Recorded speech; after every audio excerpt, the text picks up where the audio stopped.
નવસારી જિલ્લાના જલાલપુર તાલુકામાંથી એક ગંભીર અને ચોંકાવનારો મામલો સામે આવ્યો। પાંડેસરા ગ્રામ પંચાયતની હદમાં બની રહેલ એક ઇન્ડસ્ટ્રીયલ પ્રોજેક્ટમાં ગામની કુદરતી કાંસમાં માટી પુરાણ કરી રસ્તો બનાવ્યા મીંઢોળા નદીની ખાડી પર દબાણ તેમજ સરકારી ખરાબા જમીન પર બિલ્ડર દ્વારા દબાણ કરાવીને ગંભીર આક્ષેપો કરવામાં આવ્યા છે। આ સમગ્ર મામલે પોસરા ગામના ડેપ્યુટી સરપંચે નવસારી જિલ્લા કલેક્ટર તેમજ માર્ગ મકાન વિભાગ સમક્ષ જિલ્લા સ્વાગત કાર્યક્રમ દરમિયાન લેખિતમાં ફરિયાદ કરી છે। ફરિયાદમાં જણાવ્યા મુજબ ઇન્ડસ્ટ્રીયલ પ્રોજેક્ટના નામે જાહેર ઉપયોગની જમીન ઉપર ગેરકાયદેસર દબાણ કરવામાં આવી રહ્યું છે।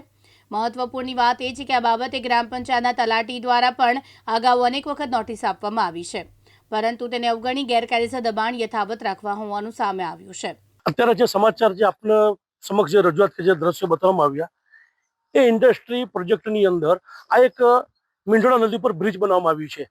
હવે પ્રશ્ન એ છે કે કોઈ પ્રાઇવેટ સેક્ટરને બ્રિજ બનાવવા માટે મંજૂરી મળી છે કે કેમ? કારણ કે મીંઢોળા નદી પર જો બ્રિજ બને તો સરકારી નીતિ નિયમને ધ્યાનમાં રાખીને બન્યું છે। માર્ગ મકાન વિભાગ દ્વારા પરવાનગી આપવામાં આવી છે કે કેમ તે એક તપાસનો વિષય છે અને આ બાબતે માર્ગ મકાન વિભાગ આનાથી વાકેફ છે તો પરવાનગી આપી હોય તો અહીંયા સરકારના ગ્રાન્ટથી બનવી જોઈએ એવું પણ લોકોનું માનવું છે। પરંતુ અહીં જોઈ શકાય છે કે પ્રાઇવેટ બ્રિજ બનાવવામાં આવ્યું છે, ત્યારે આ બ્રિજ કેટલું ટકાઉ છે, ભવિષ્યમાં કોઈ હોનારત થાય તો તેની જવાબદારી કોની, એ ઘણી બધી બાબતો આની અંદર જોવા જેવું છે। અને માત્ર જાણકારી મુજબ કે માત્ર પંચાયતનો ઠરાવ છે, કે એની પણ અમને માહિતી નથી, પરંતુ જો પંચાયતનો ઠરાવ થયો હોય તો શું માત્ર પંચાયતનો ઠરાવ વેલિડ છે કે કેમ એ પણ એક તપાસનો વિષય છે।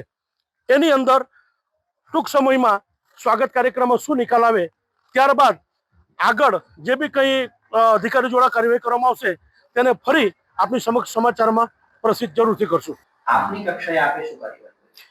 જી, અમે એમને 3 થી 4 વખત નોટિસ બી આપેલી છે અને જેના અનુસંધાને અમે સિંચાઈમાં નોટિસ આપેલી એટલે 3 વાર અંદાજિત 3 વખત એ ખાડી સફાઈ કરેલી છે એ લોકોએ, પણ વારંવાર એ પાછી પુરાઈ જાય છે, બરોબર ને? હાલમાં બી પુરાઈ ગયેલી છે થોડી ઘણી, બરોબર। તો સિંચાઈમાંથી બી એને વારે વારે સફાઈ એમના દ્વારા કરાવવામાં આવે છે।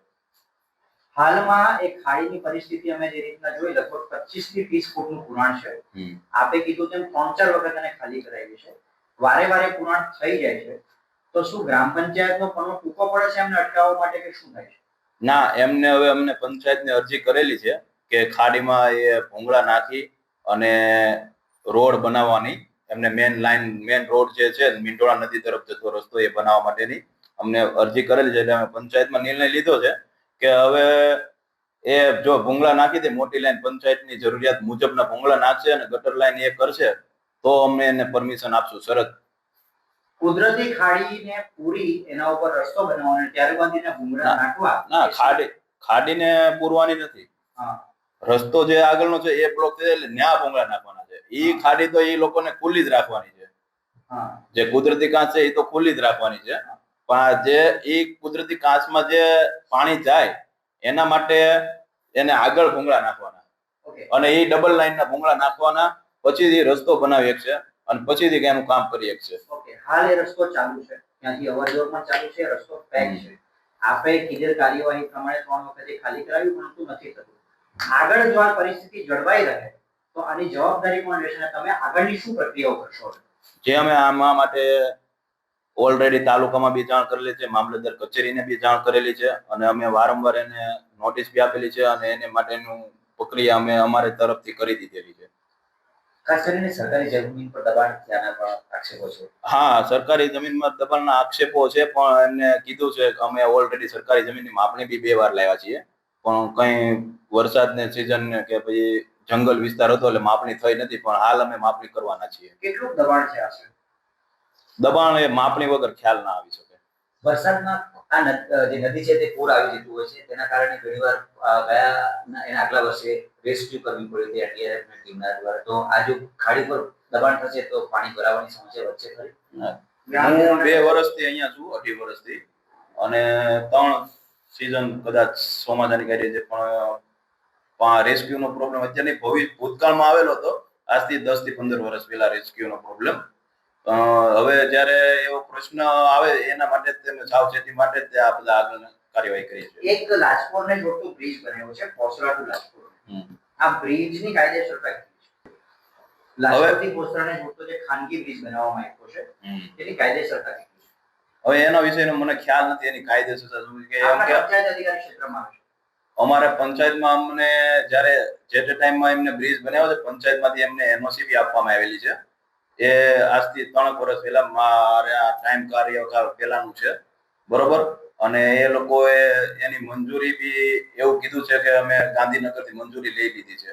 આપની પાસે મંજૂરી પત્ર છે? નહીં, નથી અમારી પાસે મંજૂરી પત્ર. કોઈ ખાનગી કંપની નદી ઉપર આવી રીતના બ્રિજ બનાવી શકે ખરા સરકારી કાયદા મુજબ? પરમિશન લઈને કરી શકે. નમસ્કાર દર્શક મિત્રો, હું હાલ ઉપસ્થિત છું પોસરા ગામ. આ પોસરા ગામ જે નવસારી અને સચિનને જોડતો મુખ્ય માર્ગ છે. આ મુખ્ય માર્ગની પાસે મીંઢોળા નદી કિનારે ઇન્ડસ્ટ્રી પ્રોજેક્ટ તૈયાર કરવામાં આવ્યું છે. આ ઇન્ડસ્ટ્રી પ્રોજેક્ટ 400 વીઘાની અંદર તૈયાર કરવામાં આવ્યું છે. આ પ્રોજેક્ટની વચ્ચેથી જે મીંઢોળા નદી ગુજરે છે એ મીંઢોળા નદીનો જે ભાગ, ખાડીનો જે ભાગ હતો એમાં દબાણ કરેલ છે અને જે ખરાબાની જમીનો છે તેની ઉપર દબાણ છે. જે બાબતે આ ગામના ડેપ્યુટી સરપંચ આપણી સાથે ઉપસ્થિત છે. એમની પાસે જાણીશું શું છે સત્ય ઘટના. શું નામ છે આપનું? મારું નામ નિકુંજ રાઠોડ છે. જી. પોસરા ગામનો ડેપ્યુટી સરપંચ છું. જી. ને આ ઘણા વખતોથી આ પાણીનો નિકાલ માટે અરજીઓને રજૂઆત કરવા છતાં પણ આજ સુધી નિકાલ કરવામાં આવ્યો નથી. કલેક્ટરશ્રીને પણ આવેદન આપવામાં આવ્યું ગામ વતી. મારે પોતાના રીતે પણ મેં આપવાની ટ્રાય કરી છે. સિંચાઈ વિભાગમાં પણ આપ્યું છે, તાલુકામાં આપ્યું છે, જિલ્લામાં બધી જગ્યાએ આપ્યું છે, પણ આજ દિન સુધી કોઈ નિકાલ આવ્યો નથી એના માટે. અચ્છા, આ જે આગળ જતા જે નદી છે મીંઢોળા, એ નદીમાંથી એક બ્રિજ બનાવવામાં આવ્યું છે. લાજપોર ગામ તરફ જે રસ્તો નીકળે છે, તો એ બાબતે પણ આપણે અરજીમાં ઉલ્લેખ કર્યું છે. એ બાબતે પણ કોઈ વાંધો અરજી કરી છે? બ્રિજ માટે તો કોઈ વાંધો અરજી આપણે આજ સુધી ખરાબાની જગ્યા માટે અને આ જે ખાડીઓ પૂરી કરી એના માટે મેં આજ સુધી આવેદનને અરજીઓ કરી છે.